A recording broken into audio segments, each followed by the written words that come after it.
Malayalam big boss season 7 ഇന്ന് ലാലേട്ടൻ നമ്മുടെ അനീഷിനോട് ഒരു ചോദ്യം ചോദിച്ചിട്ടുണ്ടായിരുന്നു. നിങ്ങളുടെ ഗെയിം പ്ലാൻ എന്താണ്? ഇതുവരെയുള്ള സീസണുകളുടെ ചരിത്രത്തിൽ തന്നെ ആരോടും ചോദിക്കാത്തൊരു ചോദ്യം തന്നെയാണ് ലാലേട്ടൻ ഇന്ന് അനീഷിനോട് ചോദിച്ചിരിക്കുന്നത്.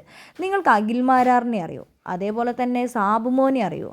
ഇതൊന്നും അറിയാതെ എന്താണെങ്കിലും ബിഗ് ബോസ് എന്ന് പറയുന്ന ഷോയിലേക്ക് വരില്ല. 5 വർഷം നിങ്ങൾ ഇതിനു വേണ്ടി നിങ്ങളുടെ ജോലി കളഞ്ഞു. ജോലി രാജിവെച്ചോ അല്ലെങ്കിൽ ലീവ് എടുത്തോ. 5 വർഷം ലീവ് എടുത്ത് ബിഗ് ബോസ് അരച്ച് കലക്കി കുടിച്ചിട്ടാണ് ഇങ്ങോട്ട് വന്നിരിക്കുന്നത് ഗെയിം കളിക്കാൻ വേണ്ടിയിട്ട്. നിങ്ങളുടെ ഒരു വീഡിയോ ഞാൻ കാണിച്ചു തരാം, നിങ്ങൾ എങ്ങനെയാണ് ഇവിടെ പെർഫോമൻസ് ചെയ്യുന്നതെന്ന്.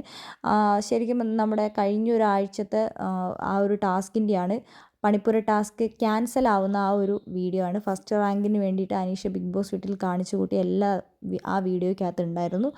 പക്ഷേ ലാലേട്ടൻ്റെ ഈ ഒരു ചോദ്യം എന്ന് പറയുന്നത് അനീഷിനെ കുറച്ച് തളർത്തുന്ന പോലെ ഉണ്ടായിരുന്നു. പക്ഷേ അനീഷ് കുറച്ചും കൂടെ ബോൾഡായിട്ട് പറയുന്നുണ്ട്, എൻ്റെ ഗെയിം പ്ലാൻ ഇത് തന്നെയാണ്, ഇതുപോലെ തന്നെ മുമ്പോട്ട് പോകാനാണ് എൻ്റെ പ്ലാന്. പക്ഷേ ഒരാഴ്ച ബിഗ് ബോസ് വീടിൻ്റെ കണ്ടൻറ്റുകളെല്ലാം കൊടുത്തിട്ട് അവിടെ ഒരു കണ്ടൻറ്റും കൊടുക്കാതെ വെറുതെ വായി നോക്കി ഇരുന്ന് ചിരിക്കുന്ന പലരോടും ചോദിക്കാതെ അനീഷിനോട് മാത്രം ലാലേട്ടൻ ഇങ്ങനൊരു ചോദ്യം ചോദിച്ചത് യഥാർത്ഥത്തിൽ നിങ്ങൾക്ക് ഇഷ്ടമായോ? ശരിക്കും അനീഷിന് ഒരു ക്ലൂ കൊടുത്തതായിരിക്കുമോ ലാലേട്ടൻ? അല്ലെങ്കിൽ മനഃപൂർവ്വം അനീഷിനെ ടാർഗറ്റ് ചെയ്ത് പുറത്താക്കാനുള്ളൊരു ബിഗ് ബോസിൻ്റെ അടുത്ത പ്ലാനാണോ ഇത്? നിങ്ങൾക്ക് എന്താണ് തോന്നുന്നത്? നിങ്ങളുടെ വിലയേറിയ ഓരോ അഭിപ്രായങ്ങളും നമ്മുടെ കമൻറ്റ് ബോക്സിൽ കമൻറ്റായി അറിയിക്കുക.